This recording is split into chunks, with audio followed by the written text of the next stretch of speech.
अस्सलामु अलैकुम रहमतुल्लाहि व बरकातुहू। आज हम जमात की प्रेजेंटेशन के बारे में थोड़ी बात करेंगे और तशरीह वगैरह के बारे में। साथ में मैं आपको नोट्स के मुतालिक या गाइड के मुतालिक थोड़ा बताऊंगी कि आपको यूज़ करनी चाहिए कि नहीं और क्या कौन सी बेहतर है कौन सी नहीं। चलिए शुरू करते हैं। बिस्मिल्लाहिर्रहमानिर्रहीम। सबसे पहली बात तो ये कि मैं आपको बताती चलूँ, नोट्स जो होते हैं ये 9th क्लास में ज़रूरी नहीं होते हैं, ना ही इनकी ज़रूरत पड़ती है। अगर आपके पास मालूमात ज़्यादा हैं, आपके पास मवाद अच्छा होना चाहिए। देखिए, अगर आप ख़ुद से अल्फाज बनाना जानते हैं, जुमले बनाना, तो फिर आप कर सकते हैं। लेकिन अगर आपके पास मवाद नहीं है और आपको जुमले बनाने नहीं आते तो फिर आपके लिए मुश्किल होगी। तो बेहतर है कि आप सबसे पहले तो अपनी मालूमात में इजाफ़ा करें।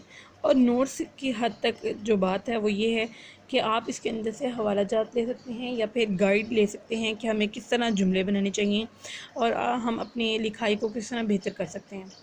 जैसे देखिए, आज मैं आपसे हम्द के बारे में डिस्कस करूँगी, उसके हवाला जात के बारे में, उसके अशार के बारे में और उसकी तशरीह का पैटर्न।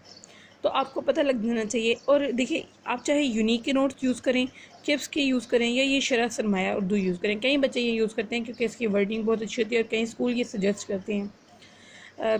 जब मैंने पढ़ा था 9th क्लास में तो मैंने तो बिल्कुल कोई गाइड यूज़ नहीं की। हमारे स्कूल में भी यूनिक के नोट्स लगवाते थे, लेकिन अल्हम्दुलिल्लाह हमारी यानी कि पहले से बचपन से कुछ क्रिएटिव राइटिंग इतनी अच्छी थी कि हमें ज़रूरत नहीं पड़ी नोट्स की। क्वेश्चन आंसर्स हों या फिर तशरीहात हों, हवाला जात हों, कुछ भी हों। हवाला जात हम टीचर्स से गाइडलाइन ले लेते थे या फिर नोट्स से देख लेते थे, लेकिन कभी हमने ये काम नहीं किया कि हम नोट्स को यूज़ करें सिर्फ तशरीहात के लिए, किसी और चीज़ के लिए। वो सब हम अपने से करते थे। बस मतलब आपको समझ आ जाना चाहिए जो आप इससे समझ सकते हैं, फिर लिखना आगे आपका काम है। क्योंकि देखिए, मैं आपको सीरियस लेकर गाइड करूँ तो ये आप लोग ज़हन में रखें। मैं क्यों कह रही हूँ कि आपको अपने से लिखना चाहिए। देखिए, तमाम बच्चे ये 3-4 नोट्स होते हैं गिने चुने, और पूरा पाकिस्तान ये यूज़ करता है, या तो शरह सरमाया या यूनिक या फिर किप्स यूज़ करके वो वही वर्डिंग रटे रटाए जुमले जो होते हैं वो पेपर में लिख लेते हैं। और जो चेकर्स होते हैं उनको पता लग जाता है कि यही बच्चे बार बार वही लिखते जा रहे हैं, वही आता जा रहा है मवाद। लेकिन जब कुछ डिफरेंट आएगा, जब जो आपकी तरफ से अपनी तरफ से लिखा हुआ आएगा, किसी की लिखी हुई बात नहीं निकलेगी, तो फिर आपको नंबर देने पे वो खुद भी मजबूर हो जाएंगे। और ये मेरा आजमाया हुआ बिल्कुल तरीका है कि मैंने भी अल्हम्दुलिल्लाह खुद से काम किया, खुद से लिखा, तो मुझे उन्होंने 75 में से 74 मार्क्स दिए। तो चलिए, वक्त ज़ाया किए बगैर मैं आपको बता देती हूँ ताकि वीडियो भी लंबी ना हो और आपको पैटर्न्स में तशरीहात के हवाले जात भी मिल जाएँ। ये देखिए, ये सबसे पहले हमद है शरह सरमाया में, और सबसे पहले इसका तारुफ़ इन्होंने बयान किया। तारुफ़ की इतनी ज़रूरत नहीं होती, हाँ आप इसके अपने बारे में पढ़ सकते हैं, लेकिन जो ये इसकी डेट ऑफ़ बर्थ और डेट ऑफ़ डेथ होती है ये बहुत ज़्यादा ज़रूरी होती है किसी भी शायर की।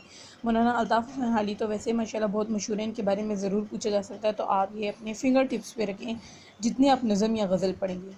तसानीफ़ इनकी याद रखें, उनमें से पूछ सकते हैं कि मौलूद शरीफ किस शायर की लिखी हुई है, तो फिर आपको याद होना चाहिए कि मौलाना अल्ताफ़ हुसैन हाली की हमने पढ़ी है। उसके बाद खुलासा आ जाता है। खुलासा आपका हाफ़ पेज या फिर यहाँ तक होना चाहिए। अगर एक पेज इतना है तो फिर आपका यहाँ तक हो सकता है या फिर हाफ़ पेज पे आ सकता है, इससे ज़्यादा नहीं। मरकज़ी ख़्याल जो होता है वो 3 से 3.5 लाइनें 4 तक जा सकती हैं। 4 से मज़ीद आगे गया तो फिर आपके नंबर की कटिंग होगी। ये चाहे तो आप यहाँ से याद कर लें, वैसे बेहतर बात यही होती है कि आप मरकज़ी ख़्याल और खुलासा जो होता है वो बुक से याद करें। इसके बाद आ जाता है शेर नंबर 1, कब्ज़ा हो दिलों पर क्या और इससे सिवा तेरा एक बंदा नाफरमान है हम सरा तेरा। ये देखिए, इन्होंने इसके सबसे पहले हरे लुग़त लिखे हैं, लेकिन हमने ये काम नहीं करना। मैं आपको दिखाती हूँ पहले तशरीह का पैटर्न। ये देखें, ये तशरीह का असल पैटर्न है। सबसे पहले मैं आपको बताऊं तो आप कौन सा मार्कर यूज़ करेंगे। कई स्कूल्स में बॉल पेन यूज़ करवाई जाती है, लेकिन आप नहीं लिखेंगे। बॉल पेन यूज़ करवाने का उनका मकसद ये होता है कि जब हम पेन से लिखते हैं तो फिर हमारी इंक बाद में पड़े पड़े लाइट हो जाती है, लेकिन हमने बिल्कुल भी बॉल पेन से नहीं लिखना। हम यूज़ करेंगे इंक पेन, चाहे वो ईगो का हो जाए चाहे कोई भी हो जाए। आप अगर बड़ी पेन से लिखते हैं तो आप ये वाला यूज़ कर सकते हैं, वरना पियानो का या फिर किसी और कंपनी का जिसका भी आप निकला हुआ आपकी हैंड राइटिंग यूज़ हुई भी आप उससे लिख सकते हैं। उसके बाद आता है 605 मार्कर। ये 2 तरह के मार्कर हैं जो इजीली हम मार्केट से ले सकते हैं। एक टेम्पो का है और एक 605 ये वाला है मास्टर्स का। ये बहुत से बच्चे यूज़ करते हैं, लेकिन ये जो टेम्पो का मार्कर होता है ये भी बहुत बेहतर होता है। मैं दोनों यूज़ करती हूँ अपने 9th क्लास से लेकर अब तक। ये देखें, मैंने सबसे पहले जो शेयर लिखा वो इससे लिखा। एक तो इनमें ये होता है कि इनके कलर में चेंजिंग होती है, जिसकी वजह से प्रेजेंटेशन में बहुत ज़्यादा अच्छी लुक आती है। और आप भी ये क्या करें, प्रेजेंटेशन में जितने मार्क्स गेनिंग हो सकते हैं उतने कुछ भी नहीं हम लोग उनके अलावा ले सकते हैं। अच्छा, मैं आपको पैटर्न बताती हूँ। सबसे पहले क्या आएगा, शेर कब्ज़ा हो दिलों पर क्या और इससे सिवा तेरा। आप चाहे तो इस तरह लिख लें या फिर कंप्लीट लिख लें, टाइम कम होने की वजह से आप इस तरह लिख सकते हैं। उसके बाद आ जाता है हवाले सुखन, जिसमें दो चीज़ें हम हमेशा लिखते हैं, नज़म का नाम और शायर का नाम। नज़म के नाम की जगह आप नज़म का उन्वान भी लिख सकते हैं, जो चाहे आपका दिल करे। इसके बाद आ जाता है हले लुगत। हले लुगत क्या होता है, कोई भी दो अल्फाज, मुश्किल अल्फाज जो आपको शेर की तशरीह करनी है उनमें से उठाए जाते हैं और इस तरह लिख दिया जाता है। इसके बाद क्या आता है मफ़हूम। मफ़हूम आपने मुख्तसर सिर्फ 2 लाइनों में ज़्यादा से ज़्यादा पूरे शेर को बयान करना है और आप वो इस तरह नहीं लिखेंगे, मुकम्मल लाइन्स पे लिखेंगे। बच्चे ये गलतियाँ करते हैं कि मुकम्मल लाइन्स पे लिखने के बजाय दरमियान में शेर की तरह लिख देते हैं, कभी भी नहीं। शेर भी जब आप लिखेंगे तो आपको ये प्रॉपर यहाँ पे आना चाहिए। जैसे देखिए मैंने यहाँ पे लिखा है तो फिर ये लाइन मेरी बराबर आ रही है बिल्कुल, और यहाँ पे भी, यहाँ पे बिल्कुल बराबर लाइन आनी चाहिए। अगर ये नहीं होगी तो फिर आपका मार्क्स कटिंग हो जाएगी। उसके बाद तशरीह आई थी। तशरीह आप कैसे शुरू करेंगे, तशरीह तलब शेर में या फिर ज़ेर तशरीह शेर में।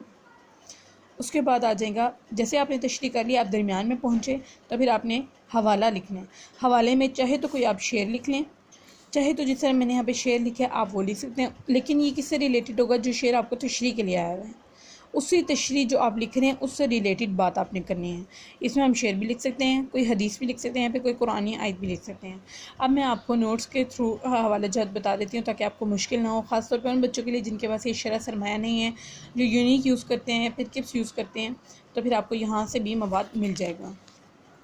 इसके अंदर देखें हले लुगत ये बता दिए गए हैं, तशरीह, मफ़हूम, ये सब यहाँ पे बयान कर दिया गया। आप इसकी रीडिंग करें और वीडियो को रोक कर आप आराम से इसके हवाला जात लिख सकते हैं। देखिए यहाँ पे इन्होंने हवाला जात में दरमियान में इतनी सी तशरीह किया। और दूसरी बात, तशरीह कितनी होनी चाहिए, टोटल मिला के आपके 2 पेजेस बन जाए। 9th क्लास में इतनी लेंथ काफ़ी होती है, सारी चीज़ों को मिलाकर 2 से 2.5 सफ़ों तक चला जाए तो ये बेहतर है। इससे ज़्यादा लंबा ना करें और इससे कम भी ना रखें, कम से कम 2 या 1.5 होना चाहिए और ज़्यादा से ज़्यादा 2.5 हो सकता है।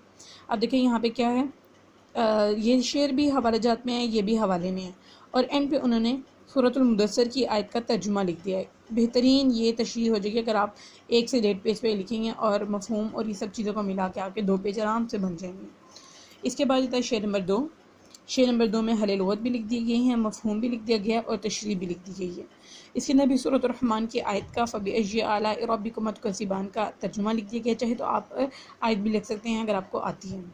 उसके बाद यहाँ पे दोबारा हवाला जात का शेर लिख दिया गया है और बकिया तशरीह शेर नंबर 2 की ये बयान कर दी गई है। एंड पे इन्होंने देखिए कितना खूबसूरत शेर लिख दिया है।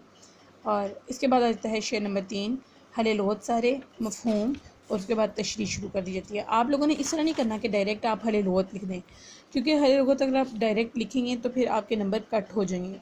आपने सबसे पहले हवाले सुखन, नज़म का नाम और उन्वान सब कुछ वो लिखना है जो मैंने आपको पहले बता दिया। हवाले सुखन लिखने के बाद हले लुगत, मफ़हूम, तशरीह और इसके ये जो हवाला जात के शेर हैं और जो कुछ भी है वो आप लिख दें। फिर शेर नंबर 4 आ जाता है, उसके हले लुगत नहीं लिखेंगे, सबसे पहले हवाले सुखन लिखेंगे, उसके बाद हले लुगत, मफ़हूम, तशरीह। शेर नंबर 4 की बाकी तशरीह ये दे दी गई है। मैं आपको ये नहीं कहूँगी कि आप यहाँ से एक्यूरेट लिखें, लेकिन आपको मतलब जानने के लिए, ये तो आपके टीचर्स ने भी पढ़ा दिया होगा, या फिर वो बच्चे जो प्राइवेट पढ़े हैं, जिनको कोई स्कूल नहीं जा सकते या फिर ख़ुद से पेपर देने हैं, उनके लिए ये बहुत बेहतर है कि वो यहाँ से एक दफ़ा रीड आउट करें और फिर अपने से मवाद इकट्ठा करके ख़ुद से लिखने की कोशिश करें, ताकि वर्डिंग भी बिल्कुल मैच ना हो और रटा भी ना लग सके। जो चीज़ आप खुद से लिखते हैं ना वो कभी आपको नहीं भूलती। मैंने अपनी बारी जब 10th क्लास के पेपर दिए थे तो हमारे मज़मून आते थे। हमारी टीचर्स ने 7th क्लास में क्रिएटिव राइटिंग के तौर पे हमें मज़मून लिखवाया था, वालिदैन के साथ शफ़क़त और रहमत और वालिदैन का अदब व एहतराम, वालिदैन के एहसानात वग़ैरह, इन टॉपिक्स पे था वो एक मज़मून। तो मैंने बहुत बेहतरीन 6-7 पेजेस का लिखा था, लेकिन उसके अंदर कोई वर्डिंग कहीं